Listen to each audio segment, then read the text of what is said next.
So how long have you been living here? I've been living in Tucson for about 36 years. And you Are you stationed close to the scene? My residence is merely a 15-minute drive away. Understood. A brief 15-minute commute. As a long-time local breathing this desert air, what is your intuition whispering about the shadows surrounding this case? Where does your instinct point? Every bone in my body points directly toward the inner circle, specifically the brother-in-law. Or perhaps more accurately, the son-in-law. The son-in-law? What drives that suspicion? The fragments just do not align correctly. You look at the breadcrumbs, like those photographs he possessed. A couple of cryptic images surfaced, and immediately after, the man vanished like smoke. No statements, no communication whatsoever, just complete, chilling radio silence. Meanwhile, the rest of the bloodline, Savannah, alongside her siblings have been desperately moving mountains to find answers. Yet, he remains a ghost, entirely detached from their frantic efforts. Whether he is intentionally dodging the media glare or harboring darker motives, one absolute certainty remains. The entire charade reeks of profound, undeniable suspicion. A sudden, electrifying shift has disrupted the hunt for Nancy Guthrie, hinting at a potential suspect finally being taken into custody. Under the cover of darkness, law enforcement aggressively barricaded the avenues surrounding her once quiet neighborhood. Crime scene technicians swarmed the perimeter, backed by the heavy, intimidating presence of an armored tactical unit. It has been almost 14 agonizing days since the beloved mother of television personality, Savannah Guthrie, was abducted from her residence in Tucson, Arizona. Field correspondent Michelle Fisher stands by in the broadcasting center, delivering the latest grim developments. Michelle takes the floor. Inside the briefing chamber, a suffocating, almost unnatural silence took hold. The mechanical shutter of camera lenses echoed like a barrage of miniature gavels cutting through the gloom. Blinding illumination focused sharply on a solitary figure anchored behind a heavy timber desk. Initially, Tommaso Cion kept his gaze firmly cast downward. He remained uncomfortably rigid, fingers tightly interwoven, flanked closely by his legal counsel. For agonizing weeks, his lips had remained entirely sealed. He had immediately secured a defense team, shutting down all media inquiries. Journalists were treated like ghosts, and law enforcement interrogations were met with a stone wall. He had sheltered behind the Fifth Amendment, yet, as the morning light broke, the dam was apparently about to burst. A nearby journalist nervously cleared the tension from her throat. "Mr. Cion," she murmured with a cautious edge, "care to shed any light on the vanishing of Nancy Guthrie?" Gradually, Tommaso raised his chin, revealing a countenance hollowed out by pure exhaustion. Bloodshot eyes stared into the abyss of the crowd. Moving agonizingly close to the audio receiver, he uttered a single affirmative syllable. "Yes." The surrounding atmosphere instantly turned to ice.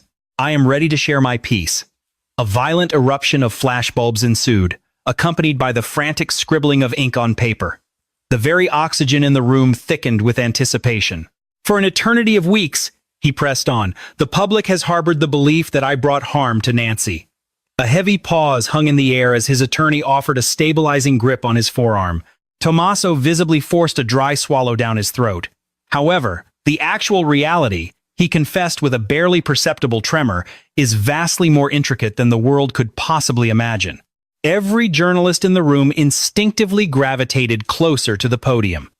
A singular, collective murmur rippled through the gathering before he drew in a jagged breath.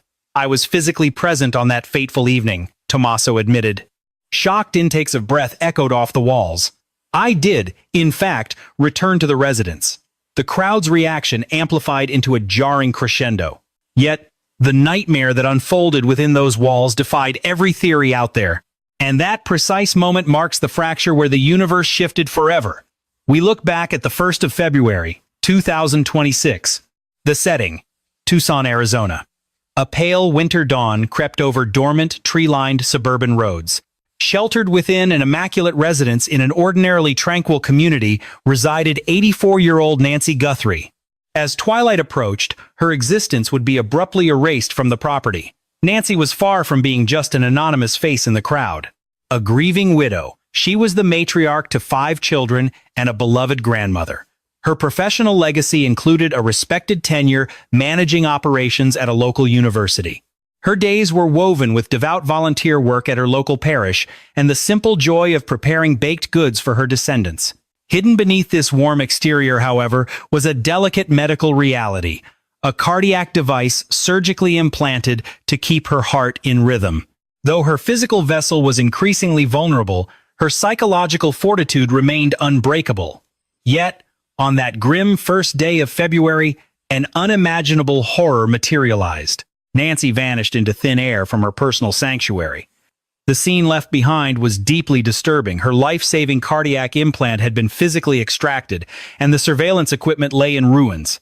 A faint, macabre trail of crimson stained the floorboards. Strangely, the perimeter remained intact, no splintered door frames, no shattered glass to indicate a violent breach. The chilling implication was undeniable. The predator had been willingly invited across the threshold. This led detectives to formulate a singular, burning inquiry. Whose eyes were the final ones to gaze upon Nancy before she vanished? The revelation sent shockwaves through the community. It was her daughter's husband, Tommaso Cion. He held absolute legal authority over her estate.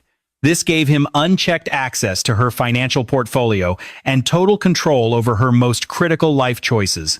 A mere 72 hours before she was wiped from the map, the garage barricade was suspiciously lowered, strategically blinding a crucial lens of the monitoring system. What initially seemed like a mundane oversight would quickly morph into a deeply sinister anomaly. When investigators began turning the screws on Tommaso, his reaction immediately raised red flags. He lawyered up, bolted the door on cooperation, and offered zero justification while the calendar pages slowly turned. Federal agents were eventually dragged into the fray. Warrants were swiftly authorized, allowing forensics to gut digital devices, dismantle hard drives, and trace the labyrinth of monetary transactions. Grainy neighbor footage briefly captured a shrouded silhouette lurking nearby. Extortion demands soon materialized out of the ether, though authorities quickly dismissed them as opportunistic vultures preying on the tragedy. Meanwhile, the victim's daughter, Savannah Guthrie, took to the airwaves in a state of sheer desperation. Through tears, she broadcasted an agonizing appeal for her mother's safe return. A staggering bounty of $100,000 was placed on the table for any viable leads. In stark contrast, Tommaso remained a silent tomb until this very morning. Returning to the suffocating tension of the media briefing, Tommaso roughly cleared his throat. "I never intended for this nightmare to unfold," he murmured softly. The haunting confession seemed to suspend itself in the very atmosphere. What dark truth was hiding behind those words? The investigation was already a labyrinth of dead ends, yet this cryptic admission just unlocked an entirely new, terrifying corridor. He openly confessed to returning to the matriarch's domain under the cover of darkness. The ultimate question was, why? Detectives always harbored a creeping suspicion regarding his hidden knowledge, but this brazen acknowledgement finally solidified their darkest theories. He finally placed himself at the scene. Shutting his eyes tight, he claimed they bitterly argued. Low murmurs swept the gallery. A dispute? Over what? Nancy was 84 years old. What dark friction could spark such sudden hostility? His attorney leaned into the microphone. "There will be no cross-examination," he dictated. His client would solely recite a scripted narrative. Offering a tense nod, Tommaso unfolded a creased document. His hands violently shook. Nancy was orchestrating massive life shifts, he read. Monumental alterations targeting her will, finances, and legal authority. Pens flew across notepads. He merely returned to converse, he claimed. Nothing more. His voice briefly fractured. Malice was never his intention. But chaos erupted indoors, culminating in an extracted heart monitor, smashed surveillance, and fresh blood.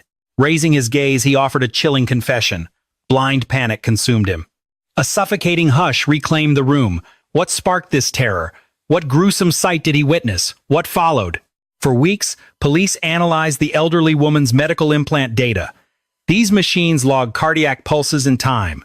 They alert physicians when anomalies strike. 3 weeks prior, sources whispered that detectives ambushed Tommaso with classified intelligence hidden from the press. A glaring inconsistency regarding his timeline. A digital death knell pinpointing when the device flatlined. Evidence of unseen footsteps echoing through dark halls. This crucial puzzle piece remained entirely classified until now.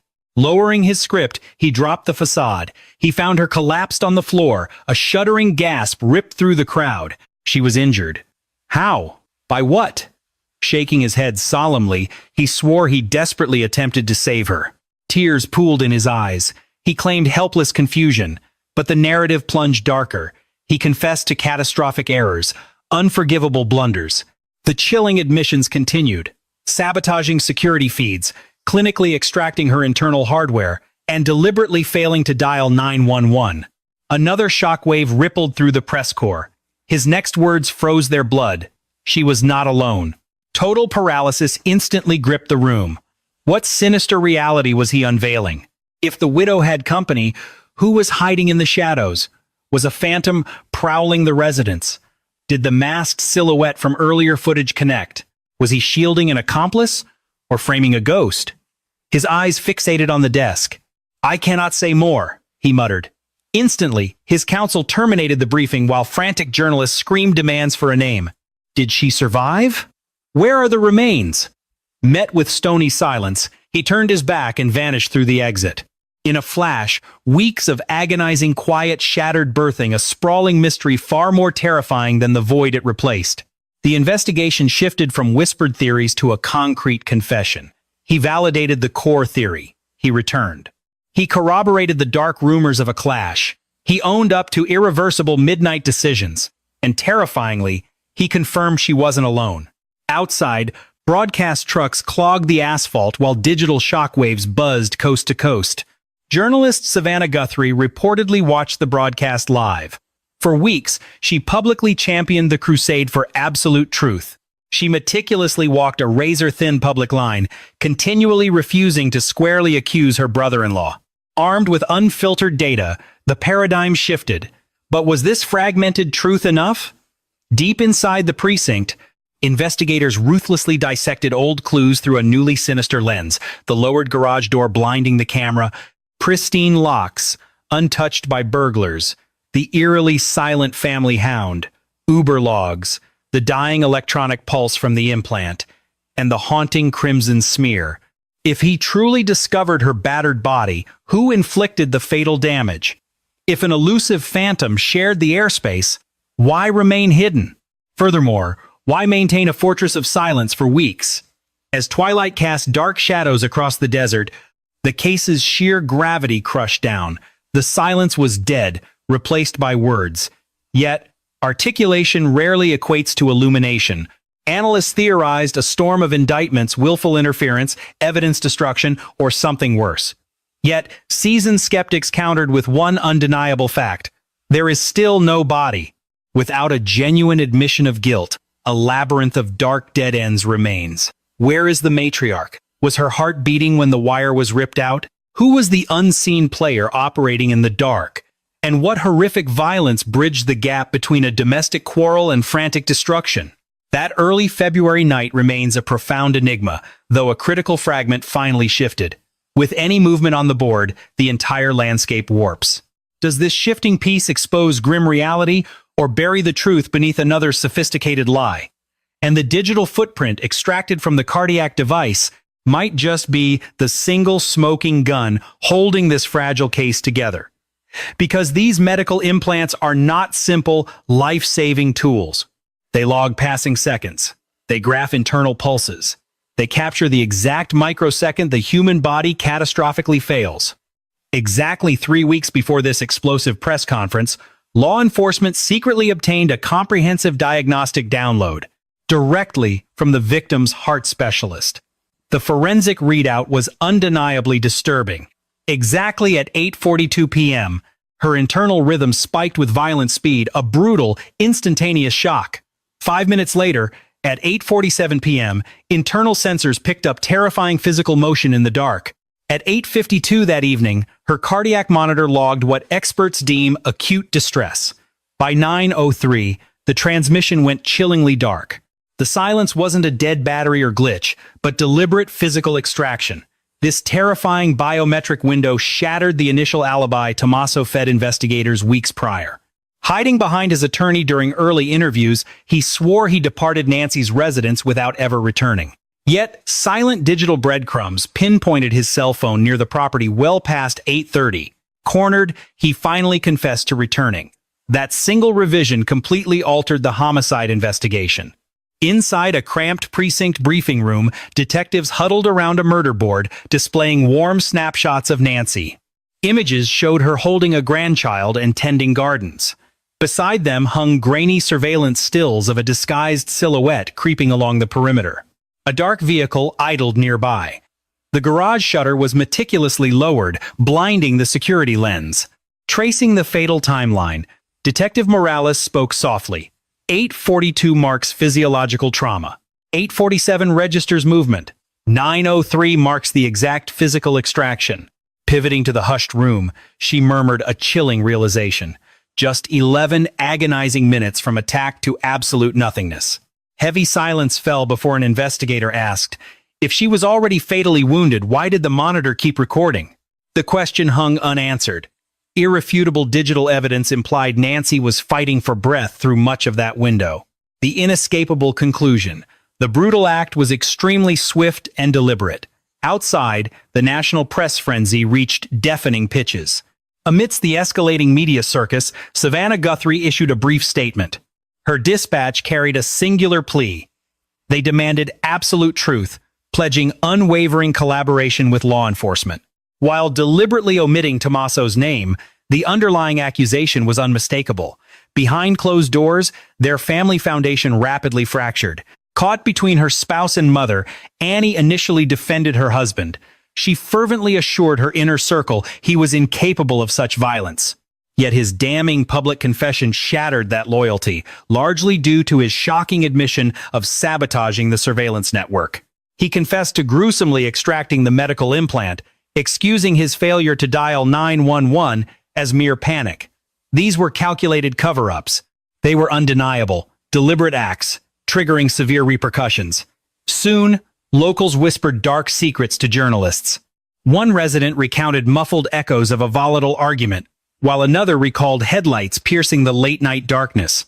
Unnervingly, a neighbor opposite the house vividly recalled Nancy's terrier barking frantically around 8:45. Then came the terrifying detail.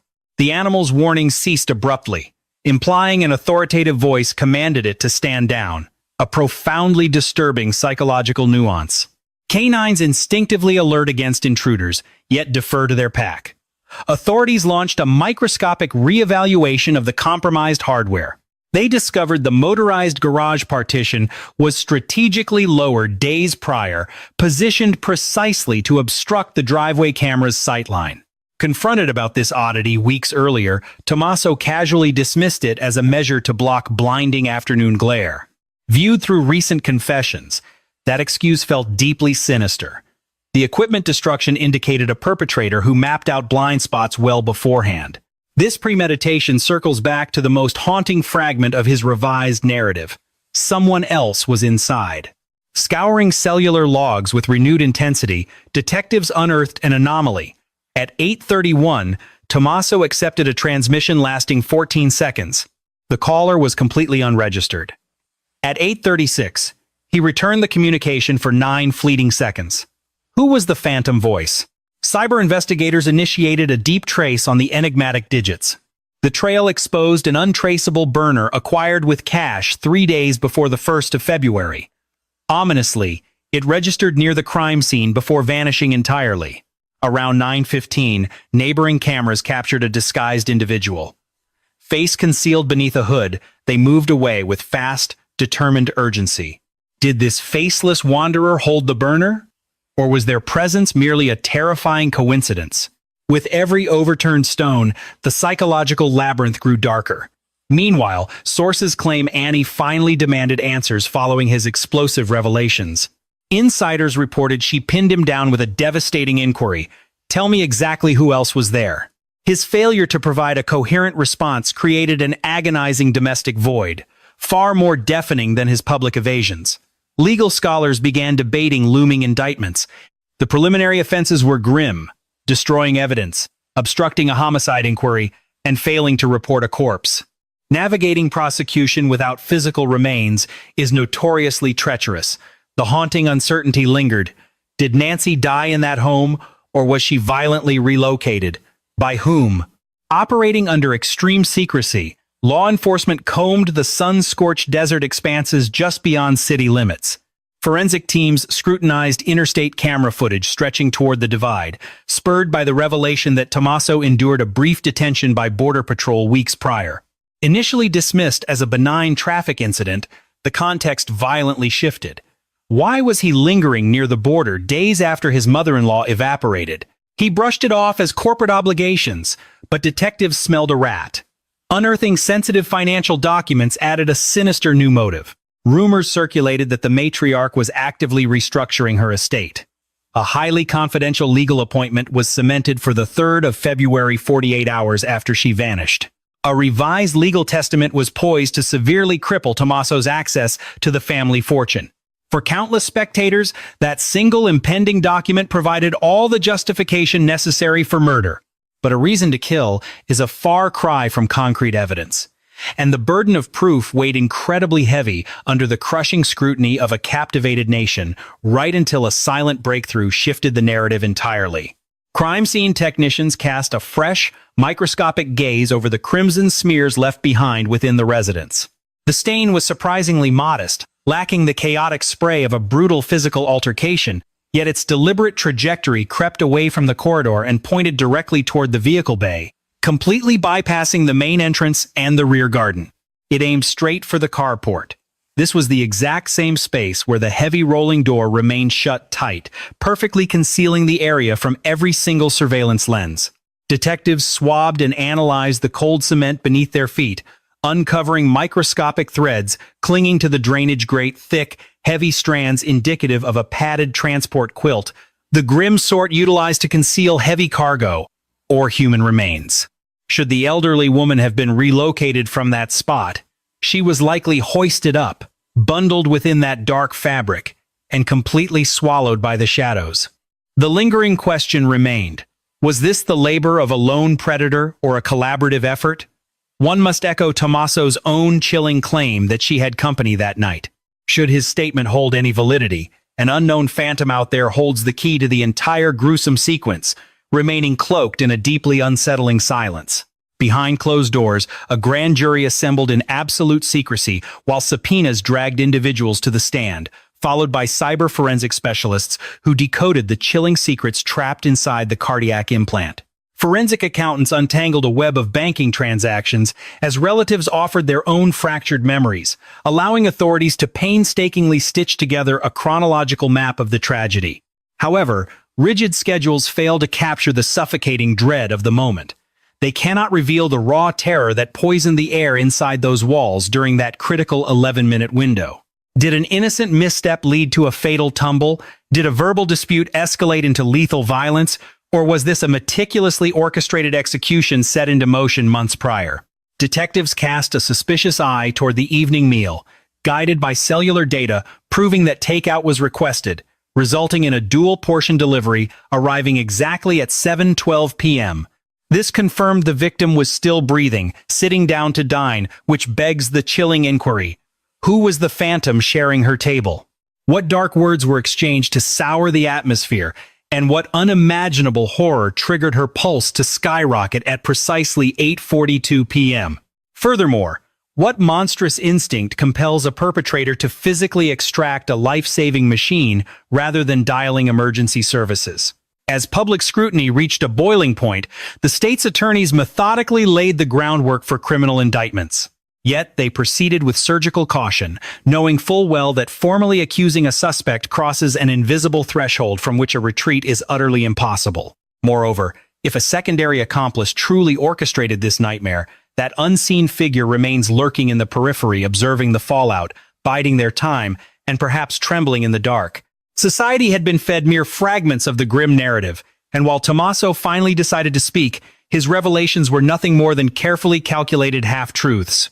Rather than closing the case, his words unlocked a sinister gateway, dragging everyone back to the 1st of February, revisiting the meal, the altercation, and that terrifying instant at 8:42 p.m., when her pulse, betrayed her rising panic.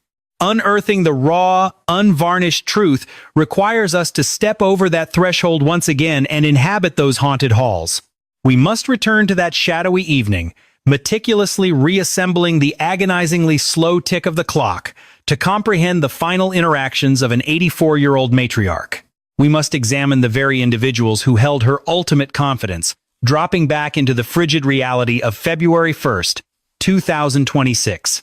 Daylight had long abandoned the Tucson landscape, surrendering the heavens to a deep, bruised indigo that was rapidly bleeding into pitch darkness. Within the quiet confines of the Guthrie residence, a gentle, amber glow illuminated the culinary space where the elderly woman navigated her environment with fragile but deliberate precision, insisting on arranging her dining spread with absolute perfection despite her advanced age. A delicate ceramic dish, a precisely creased cloth, and a simple beverage sat ready, while the electronic metronome buried beneath her collarbone silently maintained the gentle, unbothered cadence of her life. At exactly 7:12 p.m., a chime echoed through the halls, signaling the arrival of takeout, consisting of a pair of entrees, a seemingly mundane fact that carries devastating weight. A solitary woman does not request a double serving, and digital receipts clearly trace the transaction directly back to a profile controlled by Tommaso. The man had undoubtedly occupied the premises earlier in the twilight hours, as watchful locals distinctly recall spotting his vehicle parked on the property near 6:30 p.m. Law enforcement subsequently verified his mobile device connected with a nearby transmission mast during that exact window, proving this shared feast was far from a spontaneous occurrence. The evening's meal was a premeditated affair, cementing the undeniable reality that they broke bread side by side, especially since the courier vividly described the male at the entrance as carrying an aura of palpable anxiety. The witness recalled the faint, conversational tones of a female echoing from the deeper recesses of the residence, entirely devoid of aggression, merely a casual murmur. As the clock struck 7:40 p.m., the landline within the household initiated a brief connection to her legal counsel, only to be swallowed by an automated answering machine. Though the transmission failed to capture a complete thought, audio specialists managed to resurrect a handful of chillingly disjointed syllables from the digital ether. Vital alteration. Feeling uneasy. Tomorrow. Then, absolute silence. Could this fragmented plea have been referring to her estate plans? Was it an urgent attempt to revoke financial control from Tommaso? Absolute certainty remains elusive. Yet those few recorded seconds represent a crucial, haunting fragment of this grim mosaic. By 8:20 p.m., the quiet neighborhood was disturbed by the muffled sounds of an escalating dispute, falling short of blood-curdling shrieks, yet undeniably hostile and intense. Given the victim's deeply ingrained reputation for maintaining a gentle, whispering demeanor, such acoustic aggression was a glaring anomaly. The mystery deepened at 8:31 p.m. when a burner device dialed Tommaso for a fleeting 14-second exchange, burying secrets that authorities have yet to unearth. Immediately following that cryptic electronic whisper, the atmosphere violently fractured, culminating at 8:42 p.m. when the elderly woman's internal monitor captured an eruption of pure physiological panic. Medical professionals deciphered the brutal reality behind the clinical data. Her cardiovascular system accelerated into a chaotic, erratic frenzy, the undeniable biological signature of raw terror or excruciating agony. A mere 5 minutes passed before the internal hard drive locked in a burst of kinetic activity at exactly 8:47 p.m. This was no gentle stroll or casual shift in posture, but rather a violent, erratic displacement of her physical form, serving as a dark prelude to the far more catastrophic anomaly logged by the machine at 8:52 p.m. Medical professionals refer to it as an acute cardiac event, but stripped of the clinical jargon, her heart was failing rapidly. A catastrophic failure. But what truly unfolded during those crucial 10 minutes? Did she simply lose her footing? Was she violently shoved? Or did the sheer stress of a confrontation bring her to the floor? Let us step across the threshold and reconstruct the scene exactly as detectives suspect the nightmare played out behind closed doors. The dining area told a story of sudden interruption. One meal lay half-consumed, the other nearly scraped clean, while a single chair sat angled precariously backward.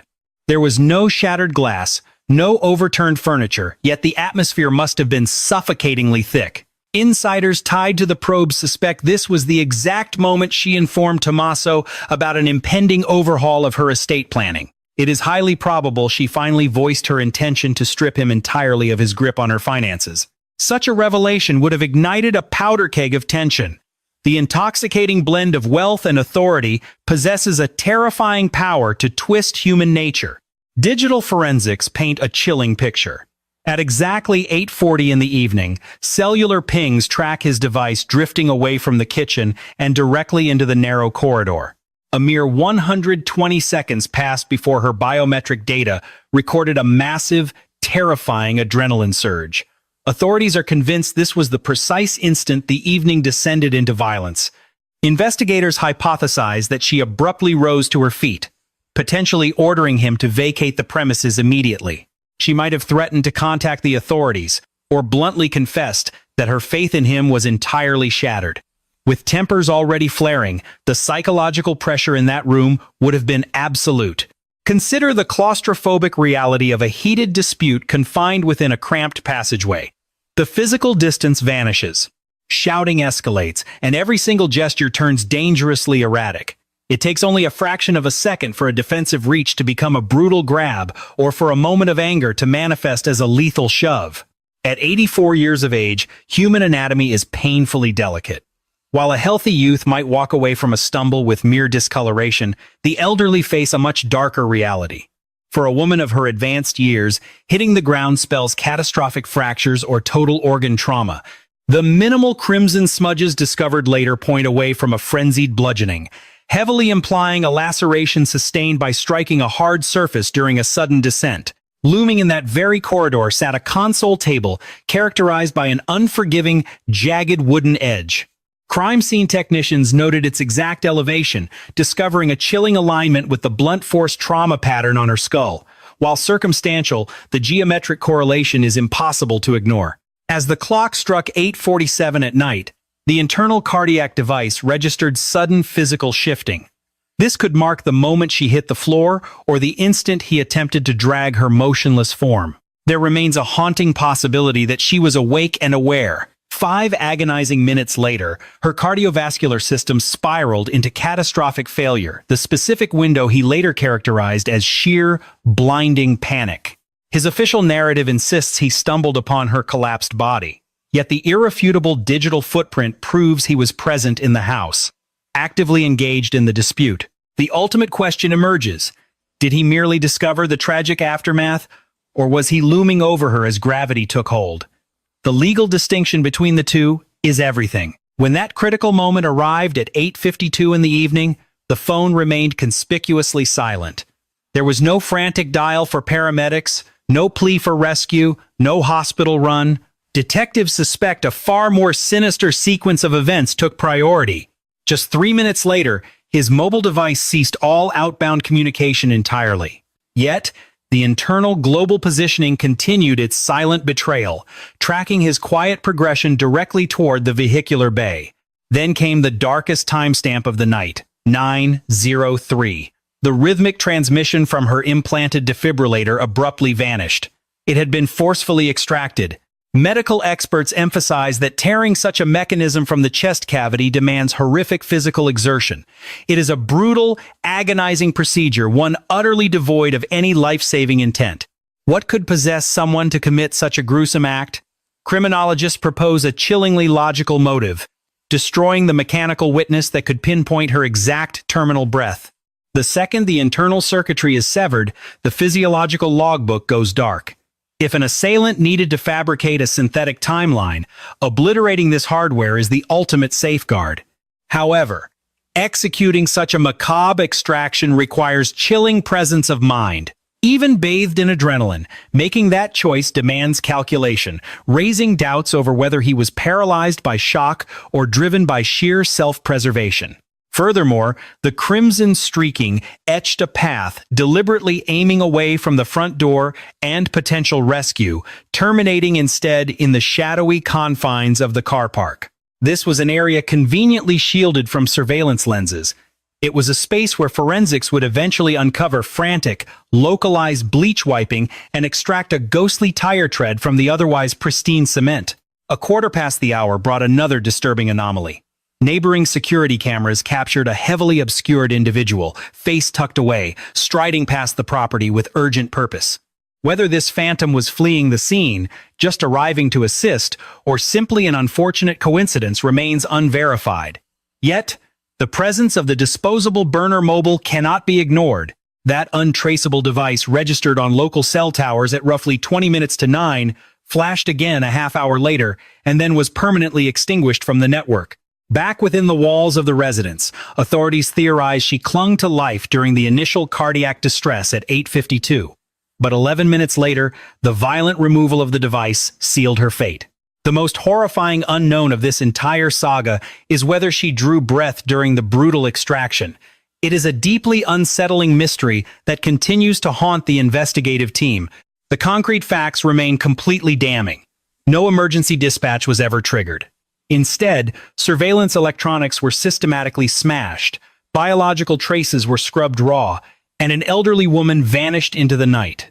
Had he orchestrated this nightmare entirely solo, the logistical burden of transporting a human corpse would fall squarely on his shoulders.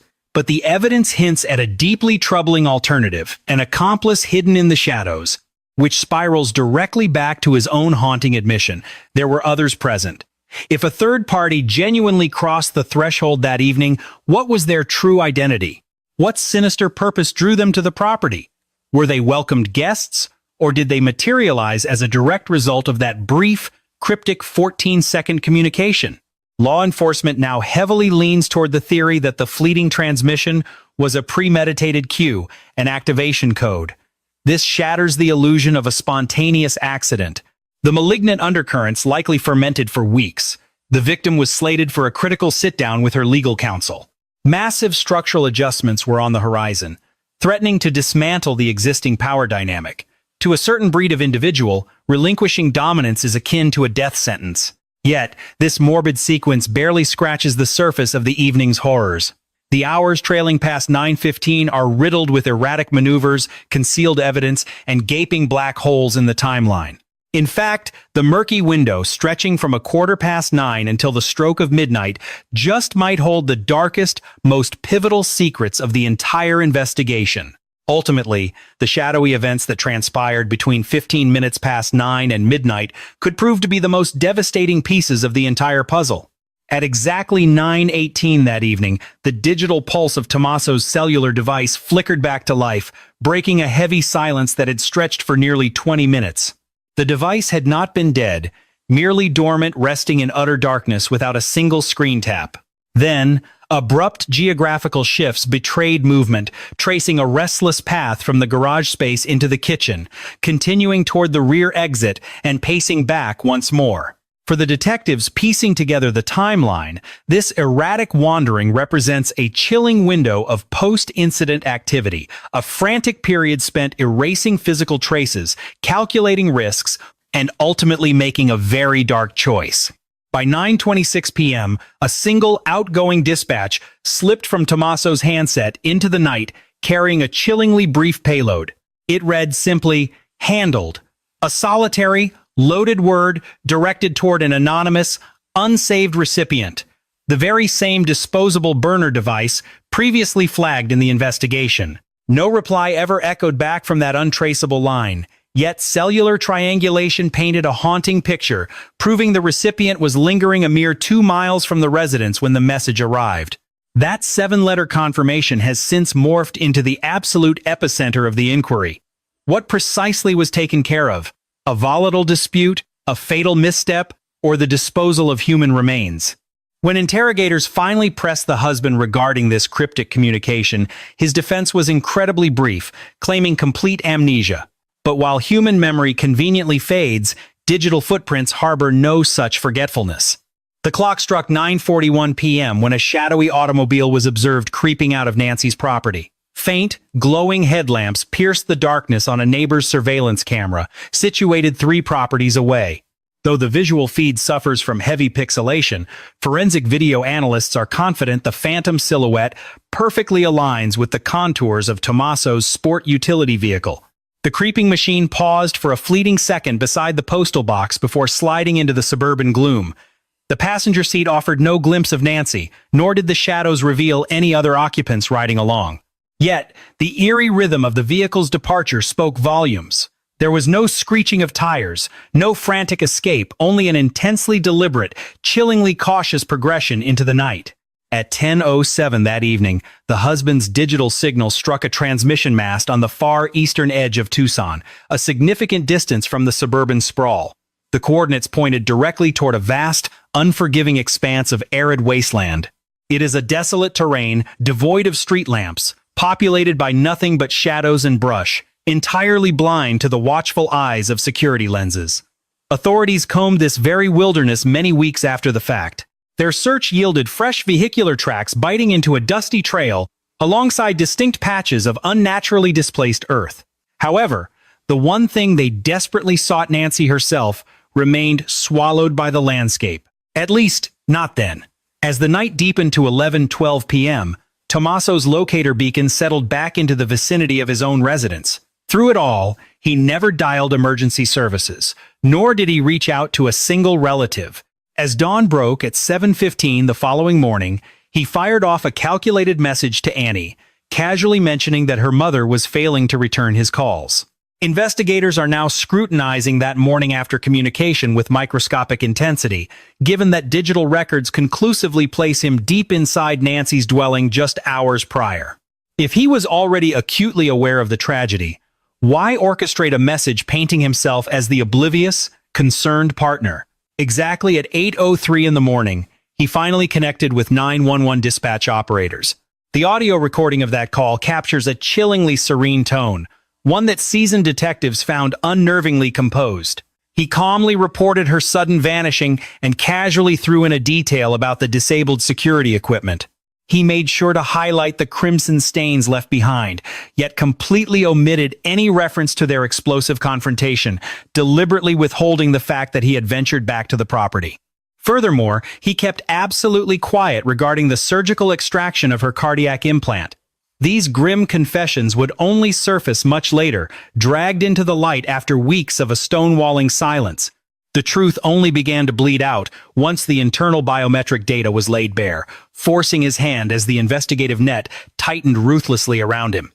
Fast forward to today, and the state's legal team is meticulously weaving this scattered sequence of events into a binding narrative. They are proceeding with surgical precision, acutely aware that a single miscalculated minute could unravel the entire case. The agonizing 11-minute gap between her heart's final struggle and the device's violent extraction, the 20-minute digital blackout, the chilling sign-off text, and that distant desert transmission signal. Every solitary anomaly serves as a fragmented shard of a much darker mosaic. And forensic fragments carry no agenda. They simply wait in the shadows for a mind sharp enough to snap them into their rightful place. Against this backdrop of mounting evidence, Savannah's televised cry for help continues to loop on local broadcasts. Footage shows her shivering on the estate's periphery weeks prior, desperately wrestling with her grief. Pleading with the public, she begged for any hidden witnesses to step into the light. But as the investigation deepens, the fundamental nature of that plea has shifted entirely. The haunting inquiry now becomes, is there a shadow player who already possesses the entire grim truth? If a secondary accomplice was indeed breathing the same air that night, they are currently suffocating beneath a shared, toxic secret. Operating behind closed doors, law enforcement agents have steadily interrogated a web of associates tethered to the husband's corporate dealings. A former subordinate testified to spotting highly irregular liquid currency extractions in the immediate lead-up to the 1st of February. A separate colleague noted the executive's increasingly erratic demeanor, recalling frantic murmurs about an impending, drastic shift. Disturbing rumors have also surfaced, indicating that the victim had started probing into shadowy accounting discrepancies, beginning with minor anomalies, before uncovering massive hemorrhages of capital. Could this financial unearthing have been the fatal spark that ignited their final, destructive clash? Was that final evening meal orchestrated as a diplomatic olive branch, or was it a staged theater for a brutal confrontation? And amid these swirling motives, an additional technological clue tightens the noose. At 9:34 p.m., nestled within that dark void before the vehicle slipped away, the estate's wireless network registered a deliberate intrusion into the primary surveillance hub. The digital gatekeeper was bypassed using flawless credentials. The visual feeds were strategically blinded through software commands first, long before the hardware itself was subjected to physical ruin. This chilling sequence dictates that the infiltrator possessed intimate knowledge of the access codes, and those close to the victim vehemently insist she guarded her digital keys with unwavering paranoia. Naturally, her husband held those keys. But the presence of that untraceable burner line continues to haunt the edges of the frame. It drags the phantom of a masked accomplice back into the light, echoing that cold, single-word confirmation of a job completed. Behind heavy wooden doors, a grand jury remains locked in session, absorbing harrowing accounts. The room echoes with the clinical findings of forensic pathologists, the tracing of digital hounds, and the fractured voices of broken relatives. The foundational legal dilemma has escalated to a terrifying precipice. Assuming she perished during those lost hours, was her demise a tragic mistake that sparked a desperate, adrenaline-fueled cover-up? Or does the evidence point toward a cold-blooded orchestration that spiraled wildly out of its creator's control? The chasm between those two realities represents entirely distinct realms of criminality. An unintended, lethal stumble during a heated domestic clash might simply anchor the perpetrator with involuntary manslaughter's consequences. However, the meticulous theatricality of altering a crime zone, physically extracting vital medical hardware, blinding the digital sentinels, and hauling away human remains that elevates the act into a deeply sinister, premeditated atrocity. The surviving bloodline has fractured under the immense psychological weight. A fraction views the widower's weeping as genuine agony, while the rest perceive a masterclass in calculated theatrics. Amidst this toxic divide, he has quietly vacated the premises. Once the foundation of faith is shattered by such profound deception, no glue can mend the pieces. And lingering above the wreckage, a single, deafening question continues to reverberate through the silence. The ultimate question continues to haunt investigators. Where is Nancy? Until her remains are recovered, this chilling investigation cannot be truly closed.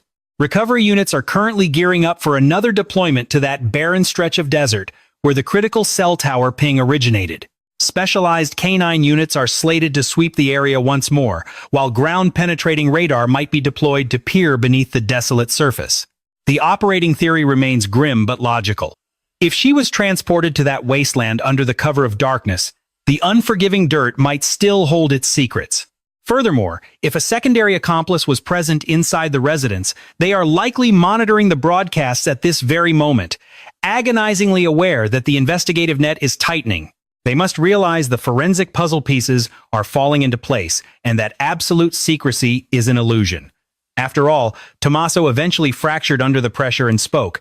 Yet, authorities fiercely debate whether his confession offered unvarnished reality or merely a strategically sanitized version of events, leading detectives to suspect one crucial fragment is still completely unaccounted for. There exists a phantom variable, a singular, unexplained maneuver executing somewhere between 9:15 p.m. and 9:41 p.m. that evening. Unlocking that specific 26-minute interval could single-handedly crack the entire mystery wide open, as those moments concealed a profoundly critical turning point within the walls of that home. Law enforcement professionals are now convinced this precise time frame marks the terrifying instant when a fatal resolution was crystallized.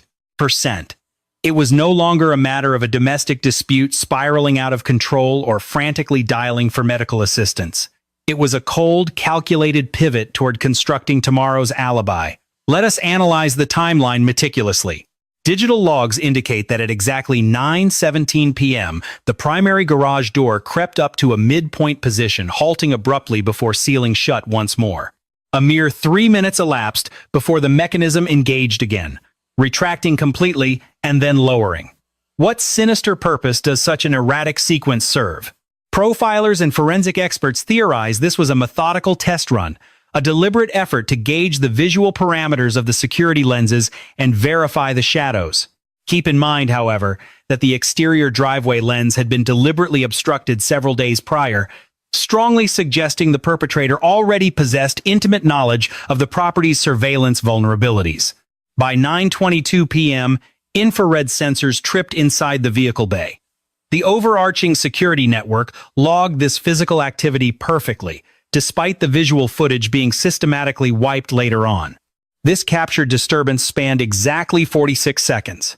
In the grim calculus of a crime scene, nearly a minute provides ample opportunity to drag a substantial, perhaps human, weight. While the victim possessed a petite frame, dead weight remains incredibly cumbersome for a solitary individual to maneuver, particularly when adrenaline is surging. Hands are trembling, and absolute silence is paramount. Crime scene technicians eventually documented a subtle, chilling abrasion adjacent to the threshold stairs, bearing the distinct signature of an object being covertly hauled or gently deposited onto the concrete. The electronic breadcrumbs continue at 9:24 p.m., when Tommaso's mobile device established a fleeting, automated Bluetooth handshake with the sport utility vehicle's console. Although the ignition never fully turned over, the dashboard electronics sprang to life, a definitive electronic whisper indicating a passenger or driver door had been breached. Was a motionless passenger loaded into the back? Was damning evidence stowed away? Then, at precisely 9:26 p.m., that bone-chilling text message transmitted. Handled. This specific vocabulary choice echoes endlessly through the case files. It sidesteps terms of aid or tragedy. The word implies a cold, administrative finality, a grim task crossed off a list. The digital footprint deepens at 9:29 p.m. as network routers log a secondary administrative breach into the residence's central alarm hub. During this breach, the interface was manually shifted into a diagnostic state, an override specifically designed to sever communication lines with the remote dispatch center. It effectively silences any automated distress beacons. Executing such a command is not a random fumble. It demands technical literacy of the hardware. Navigating this menu necessitates the master passcode and remarkably steady nerves, as sheer terror rarely produces such surgical manipulation of complex configurations.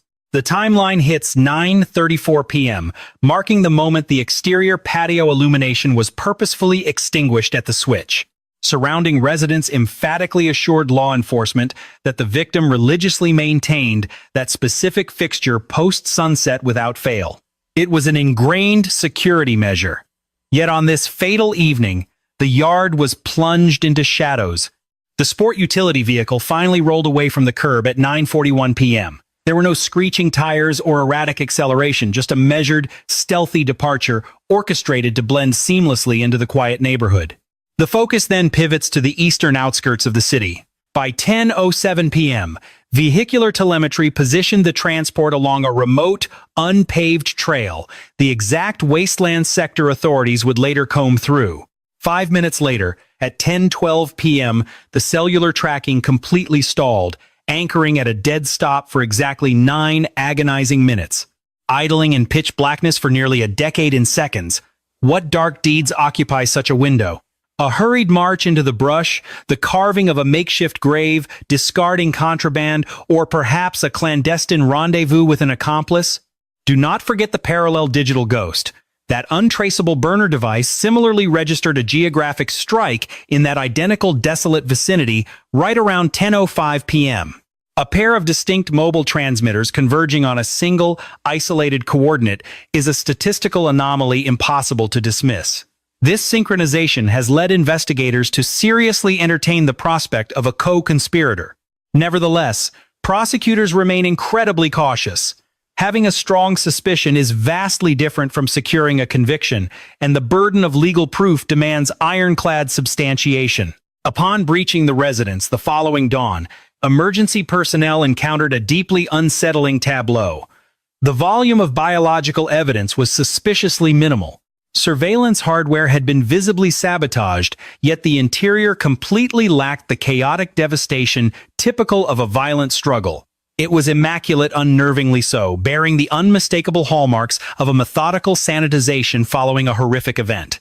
During initial interrogations regarding the dismantled recording equipment, the primary suspect casually deflected, suggesting an opportunistic break-in might be the culprit. However, the physical environment utterly contradicted this theory. There were no shattered panes, no splintered door frames. Furthermore, the victim's tiny canine companion was discovered indoors, exhibiting zero signs of distress or trauma. Had a violent home invasion occurred at the hands of an unknown assailant, the terrier instinct would have undoubtedly triggered a frantic, deafening alarm. Yet, adjacent homeowners recounted that a brief bout of yapping was swiftly silenced that evening, strongly implying a familiar presence had shushed the animal. It is a subtle psychological clue that detectives cannot shake. This paints a picture of inherent trust and routine. The victim clearly unbolted her locks for an expected guest without hesitation. A meal was shared. Conversations were had. Tensions undeniably flared into a dispute, and in the blink of an eye, the atmosphere shifted from domestic to deadly. Currently, as the convened grand jury meticulously digests these intertwined facts, their focus zeroes in on a single psychological pivot. At what precise second did malice take hold? Was this evening gathering initially arranged to mend a fractured relationship? Or was it orchestrated from the very beginning as a calculated, fatal confrontation? The realization that a massive fortune was about to slip away is a powerful motivator. If an individual discovered Nancy's intentions to rewrite her last testament, that impending loss of wealth and influence would inevitably breed a desperate panic, the exact kind of terror that forces a person into committing unspeakable acts. Yet, there remained one profoundly unsettling anomaly in the timeline. At exactly 8:58 p.m., in the precise window when Nancy's physiological systems were collapsing, an autonomous digital assistant in her residence inadvertently engaged. The resulting audio file captured a mere 4 seconds of sound. An abrupt noise had awakened the microphone. Initially, the digital file was nothing but a chaotic blur of static, baffling investigators for weeks on end. Then, audio engineers managed to isolate the underlying frequencies.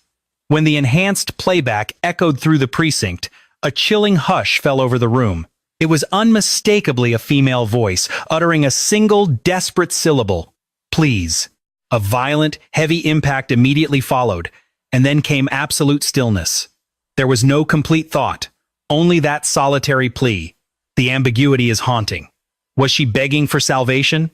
Was she pleading with her attacker to show mercy, or crying out for an intervention that would never arrive?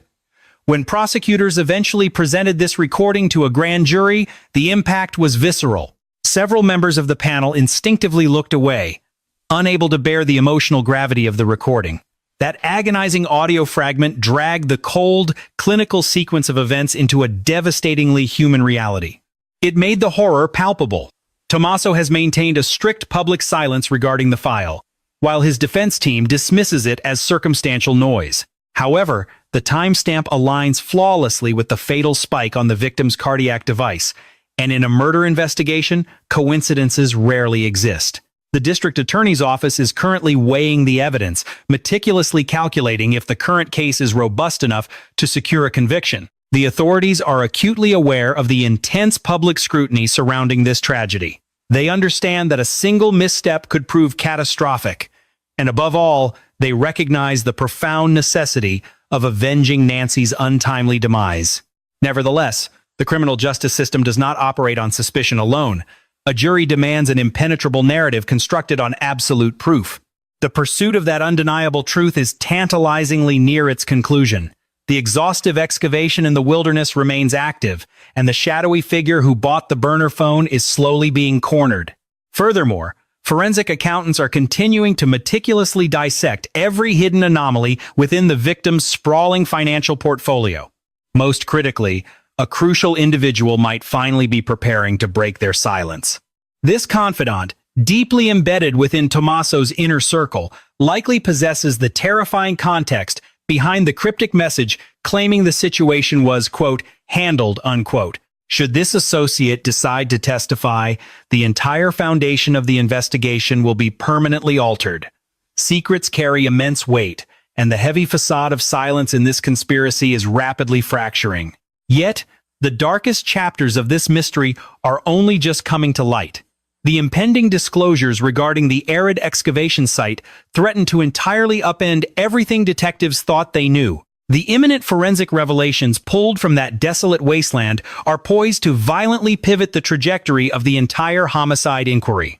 Exactly 72 hours following Tommaso's carefully orchestrated press appearance, recovery units deployed back into the unforgiving Badlands. This secondary mobilization was a massive escalation. Law enforcement arrived armed with specialized detection canines, aerial surveillance units, and advanced subterranean imaging technology. Bright yellow barricade tape fluttered against the stark landscape of parched earth and brittle scrub. A heavy, suffocating stillness blanketed the area, an eerie, high-pitched silence that seemed to vibrate in the atmosphere.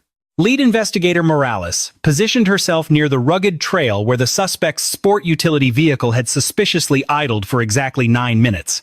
Her gaze remained locked on the barren earth below. "This is the spot," she murmured into the stillness. The specialized K9 units were immediately deployed. Almost instantly, one of the animals halted in its tracks, its posture locking into a rigid, unmistakable stance. The dog deliberately lowered itself to the dirt. In the grim language of forensic recovery, this seated position is a definitive alert for human remains. The canine officer immediately caught Morales' eye. "We have a positive indication," the handler confirmed. To corroborate the finding, a backup canine was introduced to the sector. It paced in a tight, investigative loop before settling down directly atop the identical patch of soil. Two completely autonomous confirmations. To the untrained eye, the terrain appeared entirely undisturbed. Yet, as technicians delicately swept away the superficial dust, a deeply unsettling discoloration emerged in the strata beneath. The earth possessed an unnatural looseness, betraying a recent, violent disruption. A spade was solemnly carried to the perimeter. The excavation commenced with agonizing precision. Every millimeter of displaced dirt was photographed, and every strike of the blade captured on video. At a depth of roughly 24 inches, the steel struck an anomaly. It was not human tissue, at least, not initially. It was a textile. Specifically, a heavy, navy-colored material consistent with a heavy-duty transport quilt, perfectly matching the microscopic threads previously recovered from the floor of the victim's parking bay.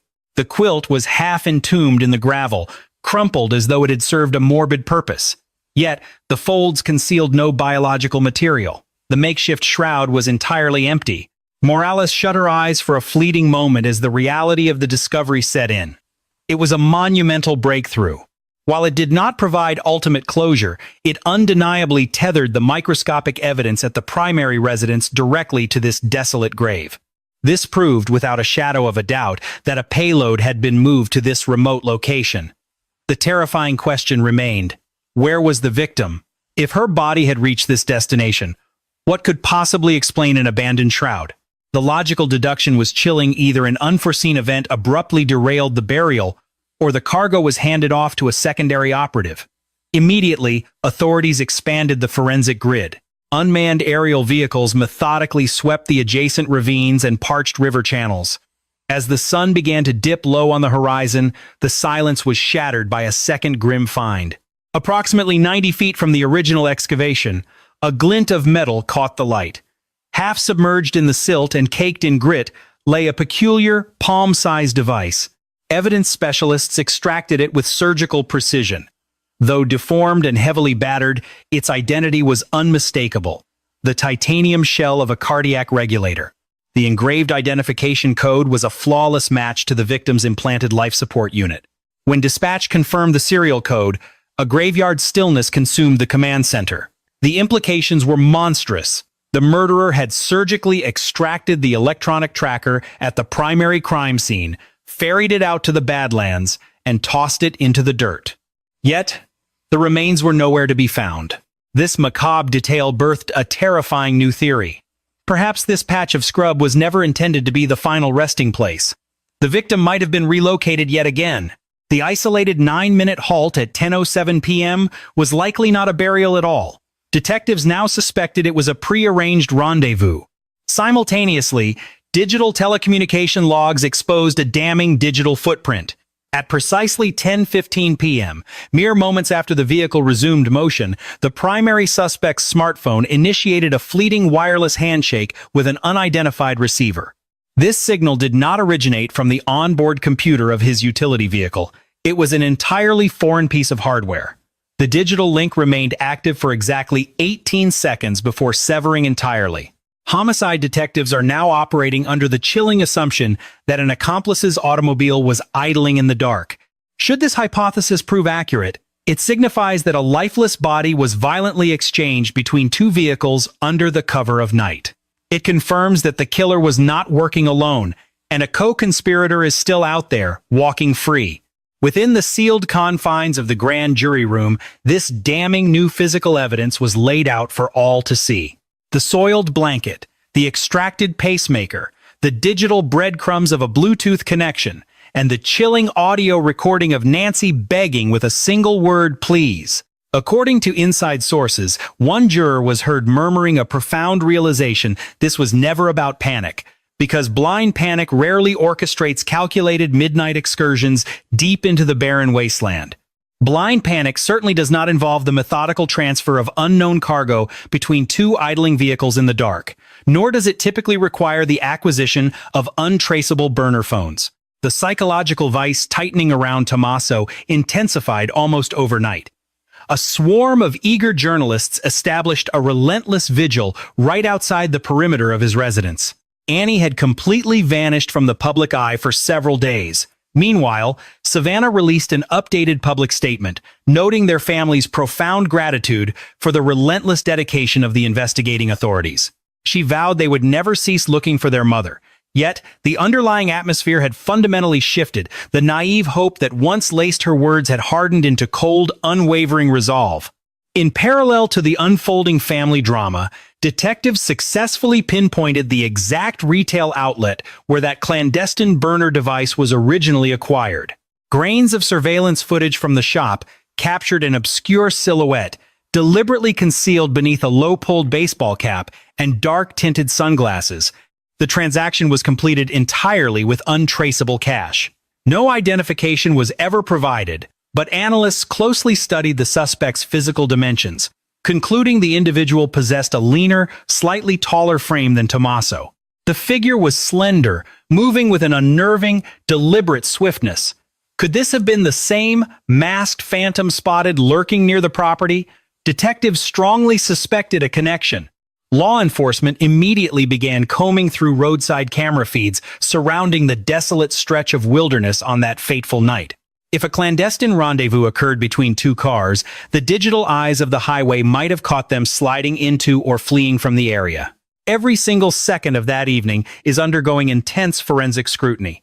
Technicians are painstakingly slowing down video frames, dissecting every fleeting headlight beam and shadowy movement. Dialing the timeline back to the evening of February 1st, the investigative team is casting a deeply critical eye over that supposed final dinner. Chemical analysis of the remaining tableware yielded a highly curious discrepancy. While Nancy's food contained absolutely no toxic substances, it appeared Tommaso had consumed virtually nothing from his own plate. Why demand a feast for two only to leave your portion completely untouched? Was he paralyzed by emotional distress, or was the entire meal nothing more than an elaborate, staged alibi? Assuming Nancy intended to completely rewrite her final testament on February 3rd, the events that transpired on the 1st were far from an accidental tragedy. It was a mere 48 hours before sweeping legal modifications were set to take effect, 2 days before absolute financial power would have permanently slipped from his grasp. Armed with the damning archaeological finds recovered from the wasteland, state prosecutors now sense they are inching dangerously close to handing down formal criminal indictments. Yet, a glaring, phantom variable continues to haunt the inquiry. Who was commanding that mysterious second automobile? And what is their true connection to the burner phone? More importantly, who was the silent recipient on the other end of that final, agonizing text message, the one who chose to simply ignore it? With these questions burning, detectives are gearing up to drag Tommaso back into the hot seat. This round, they are armed with an unshakable arsenal of facts. The shattered medical implant unearthed in the dust, the corrupted linens, and the irrefutable digital footprint of the wireless connection. Not to mention the devastating audio recording. Experience dictates that when cornered by hard, inescapable physical truth, a suspect's carefully constructed narrative tends to aggressively unravel. As those fabricated timelines fracture, Fragments of the ugly truth typically bleed through the cracks. The pivotal question remains, will he cling to his pathetic defense of spontaneous hysteria, or will he finally surrender the identity of his midnight accomplice? Make no mistake, an unseen third party was present in the darkness. The forensic telemetry proves it beyond a shadow of a doubt. The barren earth whispers of their involvement, and the window for total silence is rapidly closing. Yet, despite this mountain of circumstantial guilt, Nancy remains a ghost, leaving this grim investigation agonizingly unresolved until her remains are finally brought home. The impending showdown within the confines of the questioning room could serve as the absolute breaking point for the entire mystery. And the psychological chess match that unfolded the exact moment investigators presented the shattered implant casing to Tommaso demands our utmost microscopic attention. What truly transpired behind those closed doors the second he laid eyes on the recovered medical device warrants a profoundly deep psychological dissection. The questioning chamber was claustrophobically tight. Ash-gray walls enclosed a single, cold steel table, flanked by a pair of rigid chairs on one end. A solitary seat occupied the opposite side, while an unblinking surveillance lens documented every twitch from the upper corner. Tommaso sat anchored next to his legal counsel as Detective Morales stepped into the room with deliberate, measured pacing. She wordlessly set a transparent, plastic evidence pouch right in the center of the steel surface. Trapped inside lay the mangled electronic heartbeat monitor, warped, deeply gouged, with arid desert grit still clinging stubbornly to its crevices. For several agonizing beats, she offered absolute silence, opting merely to glide the plastic pouch across the table. Tommaso dropped his gaze, and the color instantly drained from his complexion. For the very first time since the investigation launched, his meticulously crafted facade of innocent composure shattered. His jaw muscles locked tight, and the rhythm of his breathing shifted into a harsh, ragged tempo. Detective Morales finally broke the tension with a chillingly soft murmur. "We dug this out of the wasteland," she stated flatly, letting a suffocating quiet consume the small room.